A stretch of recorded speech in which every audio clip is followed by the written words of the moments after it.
So, words and concepts. We're going to go ahead with Anthony de Mello's Awareness, which is probably one of the greatest books or book summaries that I've ever went through, which kind of combines a ton of things that I have been talking about for quite some while. But anyway, believe it or not, every concept that was meant to help us get in touch with reality ends up by being a barrier to getting in touch with reality, because sooner or later we forget that the words are not the thing. The words are not the thing. The concept is not the same as the reality, they are different. So what it means for me is, words are just words. Words are meant to describe something. Words are meant to mean something, a meaning that we all made up. And unless you believe in the meaning, also in the context of the sentence and the context of the context, then this is also your reality. So words indeed can create reality if, I think, this is just my opinion, the receiver of the whole communication process, so there is a provider and the receiver, and when the receiver also believes in those words and knows what the words mean. The thing is, when somebody says something to you, uses certain words, certain bad words, certain negative words, this is their reality and their point of view. Does this mean that it also has to be yours? No. So when somebody says something to you, these are just words. The person is just merely using words. Period. It's not about the words.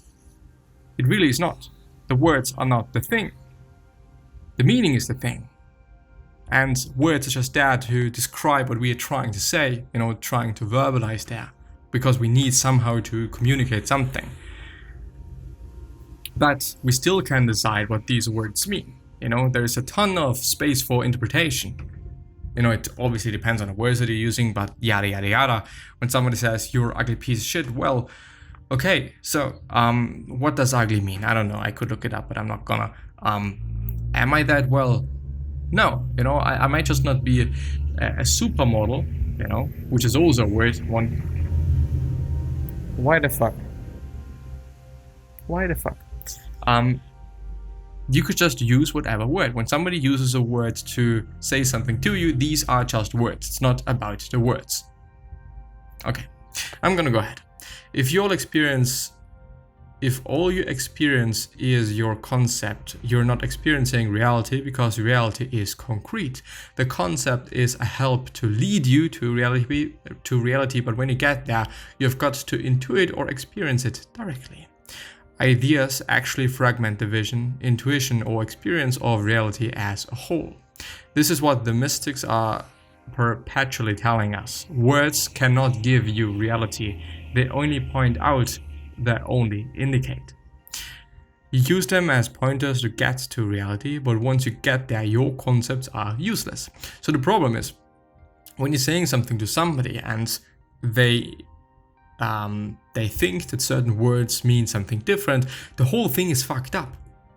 It really is, They don't understand what you're saying. This is a communications problem, obviously. But still, they're not getting what you're saying.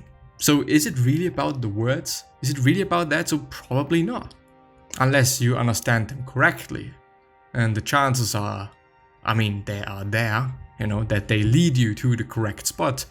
But they could also lead you to a wrong spot based on the meaning that you're giving them and what they mean to you or for you or whatever. Doesn't matter. As soon as you look at the world through an ideology, you are finished. No reality fits an ideology. Life is beyond that. That is why people are always searching for a meaning to life, but life has no meaning. It cannot have meaning because meaning is a formula. Meaning is something that makes sense to the mind. Every time you make sense out of reality, you bump into something that destroys the sense you made. Meaning is only found when you go beyond meaning. Life only makes sense when you perceive it as a mystery, and it makes no sense to the conceptualizing mind. Illusions. Anytime you have a negative feeling toward anyone, you are living in an illusion. There is something seriously wrong with you. You're not seeing reality. Something inside of you has to change. But what do we really do when we have a negative feeling? He is to blame, she is to blame, she has got to change. No, the world's all right. The one who has to change is you. And you can. you know? There's actually, and I don't know if I've been talking about it before or if I have talked about it before, but changing your point of view changes what you view. I think I've gotten it right. I'm actually really not quite sure. Anyway, for instance, the illusion, the error of thinking that by changing the exterior world, you will change. You do not change if you merely change your exterior world. If you get yourself a new job or a new spouse or a new home or a new guru or a new spirituality, that does not change you. It is like imagining that you change your handwriting by changing your pen, or that you change your capacity to think by changing your head. That doesn't change your reality. Oh, I'm sorry, that doesn't change you really, but most people spend all their energies trying to rearrange their exterior worlds to suit their tastes. Sometimes they succeed for about 5 minutes and they get a little respite, but they are tense even during that respite because life is always flowing, life is always changing. Even though I think that one can be influenced by one's exterior world, it's not gonna change you completely, I would say. I mean, I think there is some reason in optimizing things. What I mean is, okay, if you're living in a very cluttered place, guess what your mind is gonna be? Guess how you're gonna feel. But if everything is quite tidy and everything is quite clean and you're feeling good where you're living, you're also just gonna feel differently than when you feel bad wherever you're living, you know, because of whatever reasons. Even though this is kind of one way to go, because who says that in your new home, at your new place, whatever we're talking about, that you're going to be happy as well. You know, it might be different, it might have changed, might not be as cluttered, might be a bit more cluttered, depends on what you want. But if you still have the same point of view, chances are there that you're still going to be unhappy unless you change something about yourself and not the exterior, which is the whole point that he's trying to make, by viewing things in a different light, by viewing things in a different way, by which you change the thing that you're looking at, you know, period. Yeah, that's actually quite it. This is what I want to say.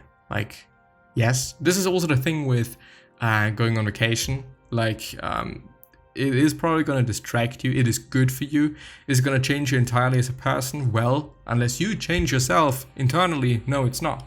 Sometimes outside things can change one in the inside, you know, which is kind of the, and this is something that I've indeed been talking before, but exterior motivation and interior motivation, you know, exterior motivation can lead to interior motivation, you know, I mean, for example, when somebody comes up to you that is in very good shape and very healthy and very good looking and whatnot, this can make you motivated to also do that, to also change yourself. Anyway, might have gotten a bit off the track here, but anyway. Another illusion is that someone else can do this for you, that some savior or guru or teacher can do this for you. Not even the greatest guru in the world can take a single step for you. You've got to take it yourself. So Augustine said it so marvelously. Jesus Christ himself could do nothing for many of his hearers. Or, to repeat that lovely Arab saying, the nature of the rain is the same, and yet it produces thorns in a marsh and flowers in a garden. It is you who have to do it, or has to do it. No one else can help you. It is you who have to digest your food. It is you who have to understand. No one else can understand for you. It is you who have to seek. Nobody can seek for you. And if what you seek is truth, then you must do this. You can lean on what? You can lean on no one. Oh, yeah. When you go through life with preferences but don't let your happiness depend on any of them, then you are awake. You're moving toward wakefulness, happiness, call it what you wish, is the state of non-delusion where you see things not as you are, but as they are, insofar as this is possible for a human being. To drop illusions, to see things, to see reality. Every time you're unhappy, you have added something to reality. It is that addition that makes you unhappy. I repeat, you have added something, a negative reaction in you. Reality provides the stimulus, you provide the action. reaction, sorry. You have added something by your reaction, and if you examine what you have added, there is always an illusion there is a demand, an expectation, a craving, always.